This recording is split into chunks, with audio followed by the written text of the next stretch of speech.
Olá! Esse é o Inova Saúde Podcast em cenário diferente hoje. Hoje eu trouxe a Regina, minha amiga, fisioterapeuta, trabalhamos juntas e ela vai contar a sua história, a sua experiência de vida, o seu trabalho, que é muito interessante. Seja bem-vinda! Obrigada, Fabi. Olá, pessoal. Rê, eu queria que você contasse a sua trajetória, por que você foi fazer faculdade de fisioterapia, o que te motivou e os cursos que você fez de pós-graduação. Conta pra Eita, que gente. já estudei pra caramba. Então, Fabi, ó, eu sempre gostei de cuidar das pessoas e estranhamente, eu gostava de ir em hospital. As pessoas não gostam geralmente, mas eu achava mó barato ir no hospital, conhecer as coisas. E aí, quando chegou na época do cursinho, eu queria fazer medicina, mas não ia rolar. Financeiramente ia ser inviável e para passar também ia ser difícil. E aí, nos testes vocacionais, uma das profissões que deu foi fisioterapia. E era uma profissão que estava assim, prometia estourar, mas ainda era relativamente nova, né? Que eu vou fazer 20 anos de formada. Então, não estava do jeito que está hoje. E, enfim, resolvi fazer fisioterapia, fiz fisioterapia na Unip, Em São em Paulo? São Paulo, na Unip em São Paulo. Depois disso, comecei a me especializar em diversas áreas, então a primeira pós foi em cardiorrespiratório, não, foi hospitalar, fisioterapia hospitalar, eu me confundindo, Onde você fez? hospitalar no Einstein. E aí depois eu fiz especialização na parte de neuro, que é o Bobat, no Círio. Fiz outros aprimoramentos nessa parte de cardio-resp. Agora eu tô me direcionando para a parte da dor. Então, a parte de liberação miofascial e técnicas de terapia manual. Enfim, assim, são diversos cursos que a gente fica juntando, e no final é um combo, né? É um Sim, pouquinho de cada coisa. Não dá para dizer assim, eu fiz só tal coisa ou tal coisa. sim. E me fala a sua trajetória profissional. Como é que foi? Então, você sabe que meu primeiro emprego foi engraçado como físio, porque eu estava fazendo um aprimoramento e aí eu estava indo bem no aprimoramento e de repente surgiu uma vaga lá no hospital. Eu não tinha pós ainda, eu estava no aprimoramento. Aí o pessoal falou assim: ah, vamos ver se a Regina vem. E aí eu caí na UTI, no hospital, que era o Evaldo Foz na época, sabia nada. Mas aí a gente vai aprendendo, né? E onde a gente aprende as coisas. E aí foi meu primeiro emprego em hospital, dali eu fui pro Bandeirantes, depois eu fui pro Grajaú, e depois eu fui pro Sírio, que foi o último hospital que eu trabalhei, que a gente se conheceu lá, e eu fiquei lá quase 9 anos. E depois disso, eu decidi abrir a minha empresa, que é a Abel Fisioterapia, uma empresa de fisioterapia domiciliar. Certo. E me conta, como é esse atendimento? É, qual é o perfil dos pacientes que você atende? Qual é o fluxo? Como funciona? Então, geralmente a gente está nas redes sociais ou alguns médicos indicam os pacientes para a gente e eu tenho uma equipe de físios em diversas áreas. Então, tem físio da parte motora, tem físio da parte neurológica, tem físio pediátrico, mas o maior público da Abel são os idosos. A gente tem expertise em diversas áreas, mas o maior público são os idosos. Por quê? Porque é mais difícil do idoso sair de casa. Então, em São Paulo, que é o nosso maior fluxo de pacientes, o trânsito é demais. Então, a pessoa demora, sei lá, para ir em algum lugar, 1 hora e meia para ir, 1 hora e meia para voltar.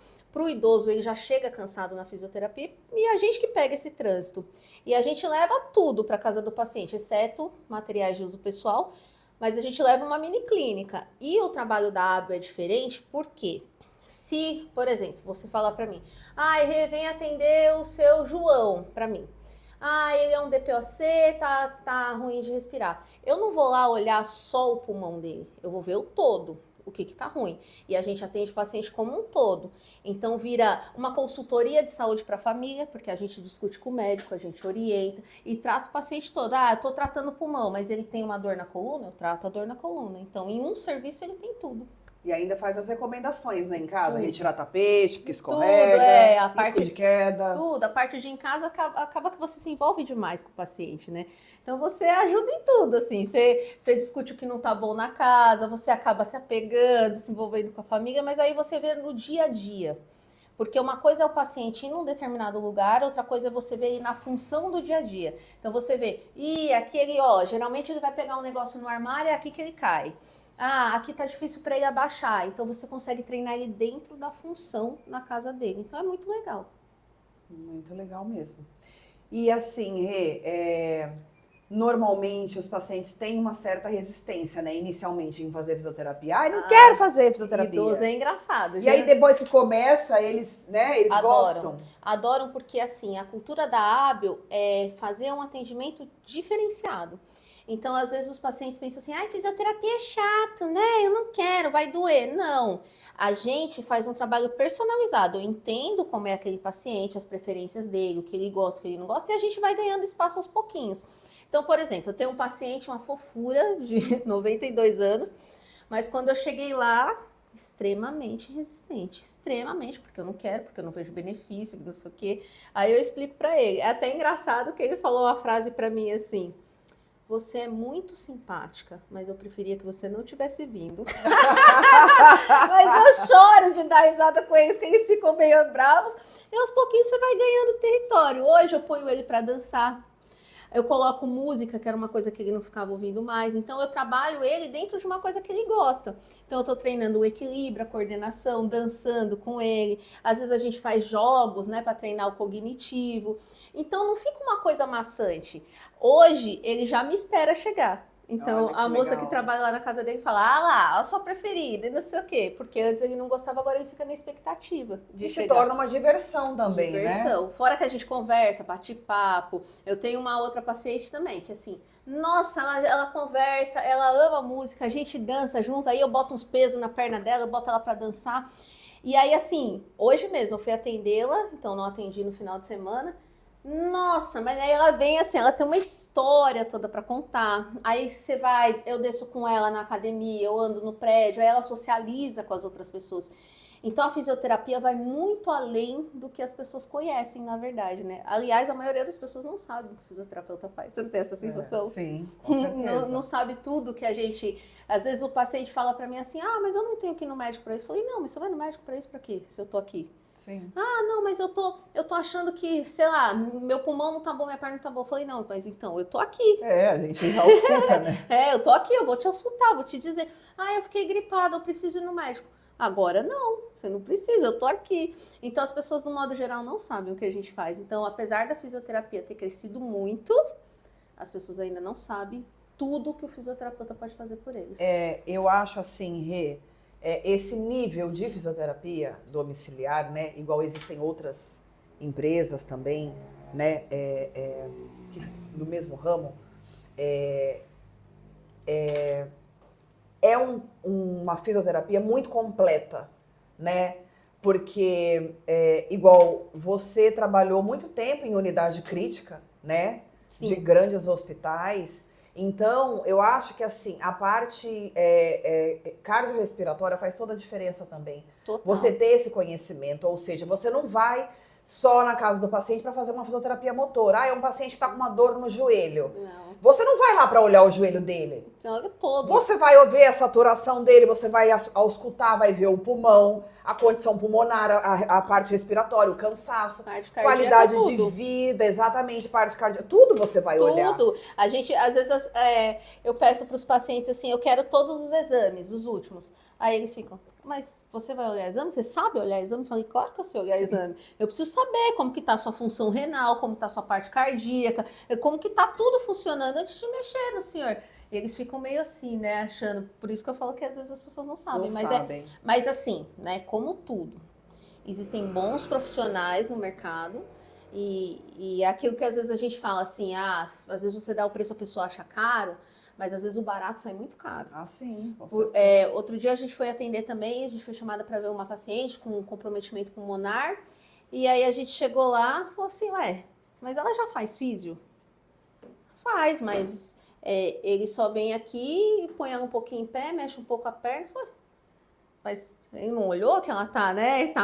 Tá sibilando, tá com o pulmão fechado? Não. Aí você fala, poxa, como todas as áreas, né? Tem bons profissionais. Porque ficou muito estereotipado que fisioterapia só cuida da parte ósseo-muscular. Só faz exercício. Só né? da fisioterapia motora, né? Então, muitos pacientes não sabem exatamente, né? Não sabem. Uma gama de conhecimento que o fisioterapeuta adquire na faculdade e todas as áreas que ele pode atuar. Não sabem, né? Que você fala assim, principalmente a gente que atendeu muito paciente crítico, que você sabe exatamente ali o que está acontecendo, se aquele paciente está piorando, se não está, se aquele caso você tem que mandar para o pronto-socorro, se não tem. Outra coisa muito legal, né? Como eu falei, a gente atende mais idosos, a gente faz tudo para o paciente não ir parar no pronto-socorro, porque a gente sabe que é muito pior para os idosos em todos os aspectos.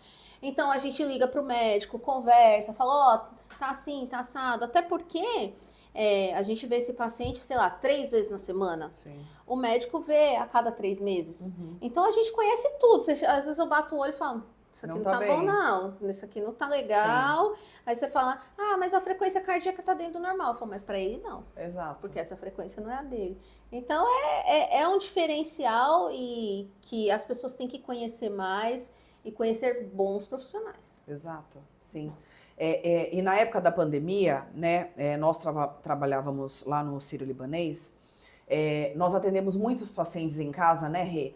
Porque tinham muitos pacientes idosos, né, às vezes com Covid, com indicação inclusive de internação, e a família não queria internar, com receio, né, daquele idoso ir para o hospital e piorar o quadro dele, infecção hospitalar e tal. Então montavam uma equipe para atender esse paciente em casa. Isso. Então a gente praticamente trabalhava, era uma UTI domiciliar. Era uma UTI domiciliar. Então você fazia um atendimento muito intensivo ali domiciliar e você fazia tudo, além da fisioterapia respiratória, fisioterapia motora, tudo. Você ficava eu e tudo, a parte neurológica, até porque, né, a gente pegou aquela fase que se o paciente internasse, ele não poderia receber visitas, né? Sim. Então as famílias ficavam muito resistentes. Então vou manter em casa o máximo que eu puder. E aí a gente salvou 1 milhão de vidas, né? De todo jeito. Foi uma época que a gente trabalhou muito, né? Nossa, e na época do Covid a gente chegava, eu lembro que chegava para falar pro paciente assim, agora o senhor não vai mais sair da cama, vixe. Eles queriam me matar, né? Eu tô bem. Não tá bem. Era aquela coisa que, às vezes, muita gente internou por conta disso. Achava que tava bem, tomava um banho, acabou. Caiu a saturação. É extremamente cansativo, um gasto energético absurdo. Mas assim, ao longo da trajetória, né, de ficar no hospital, eu brinco, o hospital foi onde eu vi as melhores histórias, você também, as piores. Adquirimos muita experiência, né? Muita experiência, tem histórias engraçadas, tem histórias tristes, tem coisa que você só vê lá, né? Mas hoje em dia eu posso dizer que eu sou uma profissional completa, que eu consigo me virar bem. Que bom, em todo o setor. Muito bom, parabéns. Obrigada, muito orgulho. Eu falo orgulho. Muito bom, Rê. Rê, lembra daquela história daquele paciente que foi admitido? O paciente que foi admitido já tinha outra paciente no quarto, lembra? Lembro. Na verdade, não tinha. Na verdade, não tinha. Teve uma paciente que ficou com a gente bastante tempo lá no hospital. E aí, infelizmente, ela faleceu e trouxeram outro paciente de outra unidade, que não tinha contato nenhum, não tinha como Ela saber. Faleceu, foi a óbito, fez a limpeza do quarto, tudo certinho. Quando o quarto estava pronto, internou um novo paciente. Isso. Aí, quando chegou o novo paciente, o novo paciente parou na porta e falou, como vocês querem me trazer para um quarto que já tem gente? E aí a equipe toda assim. Tipo, né? Aí ele falou assim, claro que tem. Olha ali a menina assim, assim, assado, sentada na poltrona. Deu as características todas da paciente que tinha ido a óbito. E a equipe toda assim, ó. E ele falando, eu não vou entrar. Aí eu vi a enfermeira lá, sentava na cadeira e falou, não tem ninguém aqui, não sei o quê. Mas o cara assim, eu não vou ficar aqui, não. Tem muita história engraçada no hospital. Aconteceu comigo uma história muito parecida com essa. Quando eu tava de plantão à noite, toda vez o meu bip tocava para atender uma senhora num determinado andar, né? E aí teve um dia que eu tava de plantão, não me chamaram para atender essa senhora. Me chamaram para atender um outro paciente no mesmo andar. Aí eu fui lá, fiz o atendimento do paciente. Na hora que eu tava indo embora, eu fui evoluir, fazer o relatório do paciente. E essa senhora que sempre me chamavam, eu a vi andando no corredor, assim, apoiando na parede, assim, devagarinho, andando no corredor. Até eu tô com medo agora. E eu tava fazendo o relatório da paciente, aí chegou a enfermeira do plantão noturno. E eu falei assim pra ela, falei, nossa, como a Dona Maria melhorou, né? Não, ela falou assim... Melhorou sim, tá no sol. Dona Maria foi a óbito. Eu falei, não foi. Tava Eu vi ela agora há pouco, É. andando no corredor, devagarinho, escorando na parede. Ela, Fabi, Ela foi a óbito faz 1 hora. Eu falei, você tá de brincadeira, mentira. Ela, juro, ela foi a óbito há 1 hora. Dona Fulana quis dar tchau O corpo acabou de ser encaminhado. Ai, Deus. Eu falei, eu juro que eu vi essa paciente caminhando. Tem uma outra história que é cultural de hospital, né? Que todo mundo fala assim, às vezes o paciente tá lá há muito tempo e tá assim, tá pra ir a óbito, mas não vai. Né? Tá grave e tal, a família já se despediu e fica aquela coisa. Por que que não vai, né? Por que que não vai? Você já ouviu essa? Aí o enfermeiro vai lá e desamarra o lençol da cama? Esqueci o lençol da cama. Não. Eles vão lá, desamarram o lençol da cama e aí depois o paciente vai embora. Sério? Tem um negócio assim, fala, não vai. Enquanto o lençol da cama estiver amarrado, o paciente não vai a óbito. Olha que loucura. Aí desamarra e liberou geral. E liberou geral. Tipo, tirou o que tava amarrando aí. Não sei, né? Eu sei que tem coisa que a gente já viu.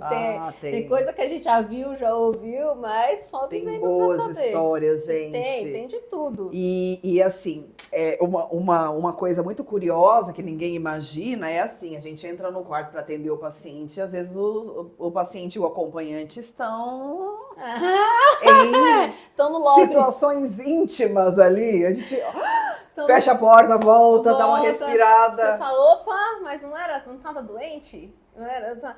Teve um Isso também. É bem recente. Quando eu trabalhava em Santos, no hospital, eu via muito isso acontecer também. Eu vi um paciente no hospital uma vez, que eu trabalhava, e ele tava lá por problema cardíaco, né? Era um paciente relativamente novo e tal. E aí todo mundo achava esquisito, porque cada noite ele tinha um acompanhante diferente. E acompanhantes que não tinham o perfil de acompanhante, era diferente o negócio. Enfim, todo mundo falava, gente, a noite dá problema, porque ele fica rítmico à noite, ele fica rítmico. Aí um dia, a coleguinha foi entrar no quarto, aí veio a moça assim, né, meio de camisola. Aí falou assim, oi, ela, não, eu vim atender. Espera um pouquinho, assim, sabe? E aí a gente entendeu que tava rolando umas outras coisas. Você abria a gaveta, assim, era camisinha pra todo lado. Eu falei, era uma loucura lá. Era o só love no hospital. Tá bom, né? Tem que namorar. Mas descompensava a parte cardíaca. Não podia, não. Tem os prós e os contras. Tem os prós e os contras. A gente sofre em hospital, mas que tem umas histórias boas, tem também, né? Boa história, a gente se diverte. A gente trabalha, mas também se diverte. A gente trabalha, mas se diverte. Tem mais alguma coisa, alguma questão que você queira enfatizar? Se não, você já deixa suas redes sociais, seu contato, pra galera entrar em contato com você. Então, Fabi, uma coisa legal que também não é todo mundo sabe, a Ábio não fica só em São Paulo, né? Então, eu coordeno a equipe, a gente tem aqui no litoral, em Santos, Guarujá, tem Atibaia. Então, algumas cidades do interior a gente consegue ir também. Então, muitos pacientes às vezes nos procuram porque passam em médicos aqui de São Paulo e falam, mas eu tô indo, sei lá, pro Guarujá, eu vou fazer físio com quem? Ou o paciente é de São Paulo e fala, eu vou passar férias no litoral. Então, não vai deixar de fazer físio, vai pro litoral e vai continuar fazendo físio. Então, esse é um diferencial da Ábio também, que tem físio para todo lugar. Mas é isso, façam físio, né? Se movimentem, exercício é para a vida toda, não dá para parar. Tirar esse estigma, tô com dor, tem que ficar parado. Mentira, gente, é mentira, fica com mais dor. Exato. Piora, não pode ficar parado, tem que se movimentar, claro que sempre com um profissional que sabe o que está fazendo para saber o movimento adequado naquela fase que você está da sua dor, mas tem sim que se movimentar e é isso. Venham conhecer a Ábio, vou deixar aqui a minha rede social, vai lá que tem dicas, tem vídeo dos pacientes, lá vocês conseguem conhecer um pouco mais do nosso trabalho, que é feito com muito carinho, muito humanizado. Então é @Ábio_fisioterapia. Vão lá conhecer. E esse foi o episódio do Inova Saúde Podcast para você, trazendo bons profissionais para trazer suas histórias, suas experiências de vida, informações para você. Sigam a gente e nos acompanhem. Até a próxima!